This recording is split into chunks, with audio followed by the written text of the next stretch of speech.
Good evening, welcome to Quays News at 5. I'm Johnny Kenwright. And I'm Sophie Lyon. Coming up on this evening's programme. The Eccles to Media City tramline reopens for commuters next week after being closed for the last 3 months. Manchester City Council have cancelled all council organised firework displays and bonfires this Guy Fawkes night. Find out why we're looking more carefully at the environmental habits of our future dates and as eco-daters are on the rise.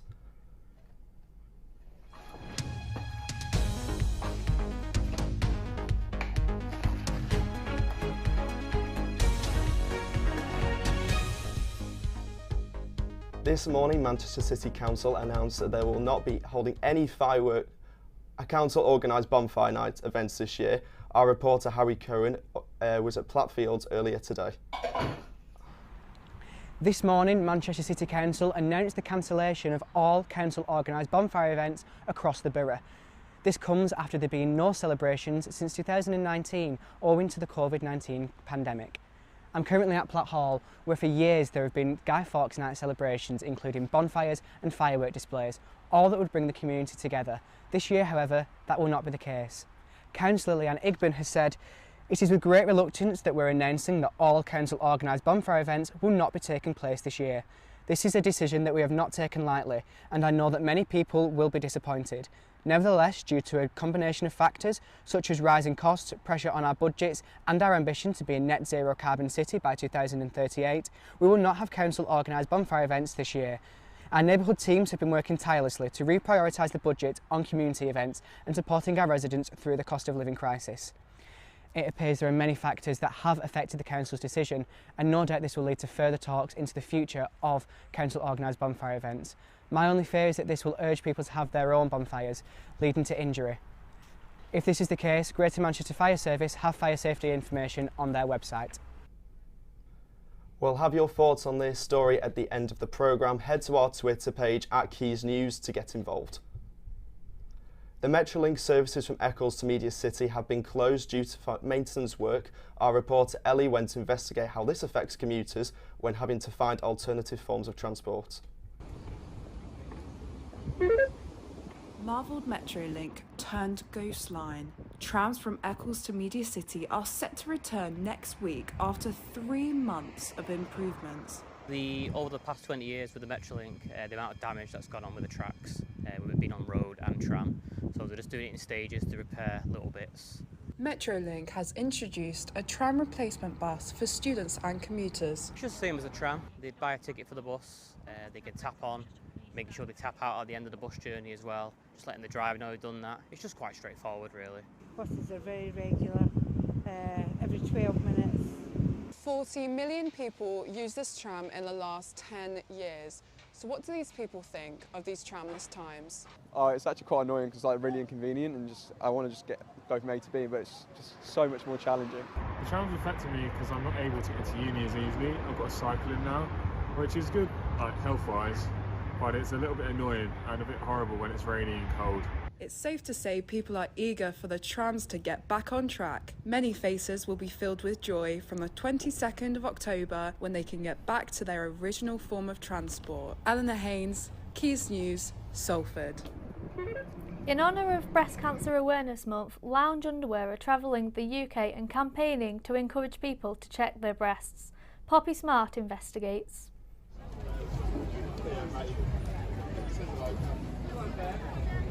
In the UK, around 1 in 7 women will be diagnosed with breast cancer in their lifetime. Lounge Underwear are a company aiming to raise awareness against this with their Feel Your Breast movement. This year, they're travelling around the UK and visiting 9 of the biggest universities to hand out free underwear sets and educate individuals on how to check their breasts. And breast cancer has been very close to our family's hearts. It's a campaign for underwear brand. It's really important to raise awareness. So we've kind of been doing it the last 3 years. We've raised about £40 million doing it. This show thought that the kind of student population is a really important people to educate. We found through our research that not many students actually know that check themselves regularly, and we want to kind of change that and kind of change the rhetoric around that. Thousands of Manchester students gathered and queued at Manchester Metropolitan University to claim their free sets of loungewear underwear. Many feel this has raised their awareness of the issue.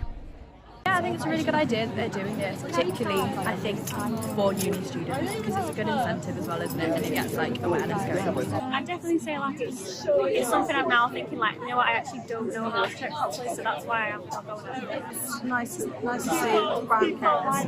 Obviously the main purpose of the campaign is around information packs. So what we do is when we give a free set away, we give away 2 information packs, one with a QR code on there that goes to a video on our site. It's basically how to check yourself video.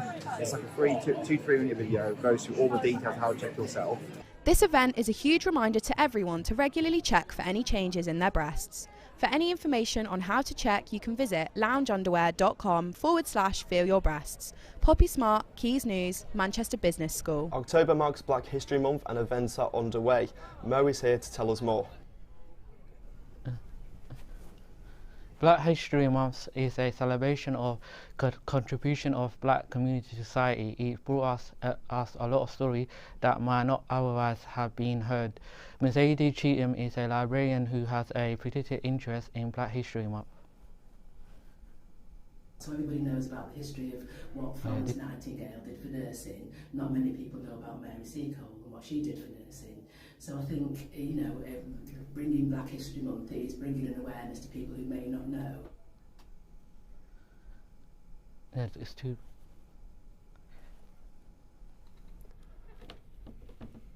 So Mo, what's your favourite thing about Black History Month? Who's your idol? Who do you aspire to be like? Yeah, my idol is Trevor McDonald's, and he's famous ITV presenter. So he's my role model that I look up to during this month.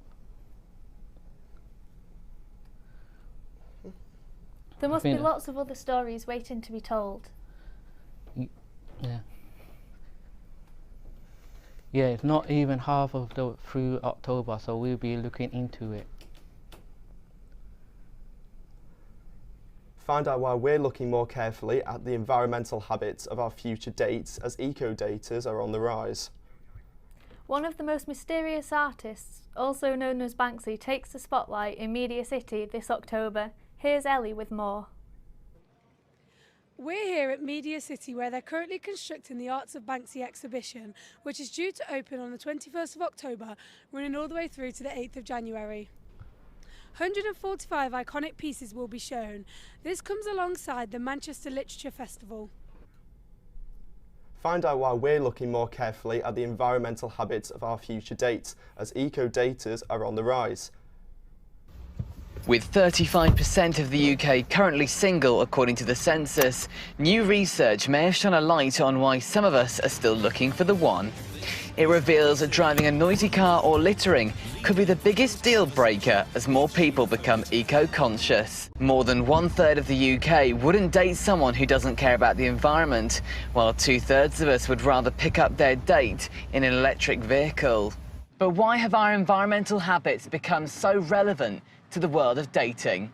Hayley Quinn is a dating coach, and she explains why if you love recycling, this is your time to shine. Well, you know what? I think being eco-friendly is just pushing its way up of everybody's agendas. Eco-conscious Brits actually find it twice as easy to get a date as those who have no eco-credentials. So it's something that people are looking out for. I think it's in our news, and I think it's becoming considered more of a personal value that people look out for in potential dates. To find out more about those who are taking part in eco-dating, I caught up with Izzy. So this is Greta Thunberg. She's a climate environmental activist, and she's also got Asperger's. So obviously, as a psychologist myself, I found that really inspirational. She's around the same age as me as well. But I just honestly, I just love her so much. Izzy explains the things that can be a turn on or a turn off. So, smoker, absolutely not. No, thank you. Okay, so he could be wearing sustainable clothing from a good suit business. Dresses smartly, non-smoker, I like that.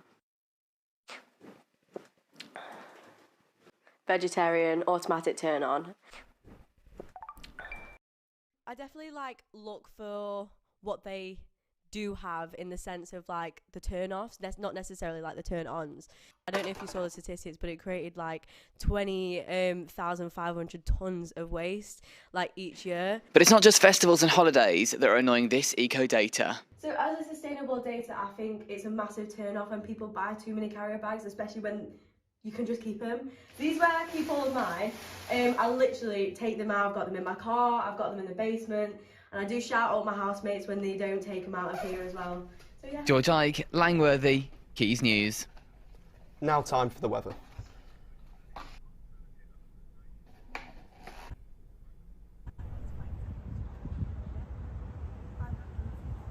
So I'm here at Salford Quays today where the weather is less than sunny. The temperature is 14 degrees with a light rain and gentle breeze. The light rain is expected to last until about 6 p.m, so bring your jackets. We asked on our Twitter for how you feel about the change in organisation for Bonfire Night. Twitter polls show that the majority of Manchester residents feel they would rather pay for a company or venue to put on a firework display than do it on their own. How do you feel about this issue?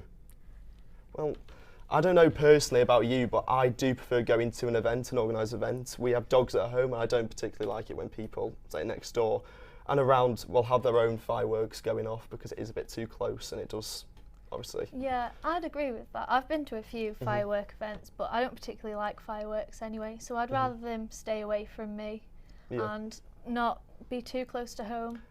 I think it's part of Bonfire Night though. A lot of people like to go out, they like the whole event of going out with their friends, with their family in a big venue to see some good proper fireworks instead of just shop-bought fireworks that you can buy. That's a bit more fun, isn't it? And I mean, I've done them in my garden before, not me personally, but I've been there when we've done them to celebrate other events. But I'd just rather go to a big event than a small one in my garden. And since COVID, of course, since the start of the pandemic, this has been the first year to probably do them. And they've been cancelled due to a lack of finances, which seems stupid to me, but it would have been nice to have some Manchester fireworks this year, but it seems Manchester will be coming alive over the next few weeks with the Banksy exhibition. Folk music is also making its debut in venues across Manchester as the Folk Music Festival kicks off this weekend. Venues such as Home, the Blues Kitchen, the Impossible Kitchen and more. The festival will be running from the 13th to the 15th of October. Have you got an interest in folk music? I don't know, I don't particularly have an interest in folk music, but how about yourself? Do you have an interest in folk music, Sophie? Not particularly. I don't really know much about it, to be honest. No, I don't either. I couldn't really tell you what folk music is, but some of those venues, it will be good for them, especially coming out of the pandemic and having a good, bringing events back to the city. I think that'll be a really nice occasion and it should be good to bring some live music into the city. I know people who would be definitely interested in seeing it. Yeah, and some great venues. 100%. Yeah. That's all from us today. Follow @Quays News on Twitter to stay involved. Good night.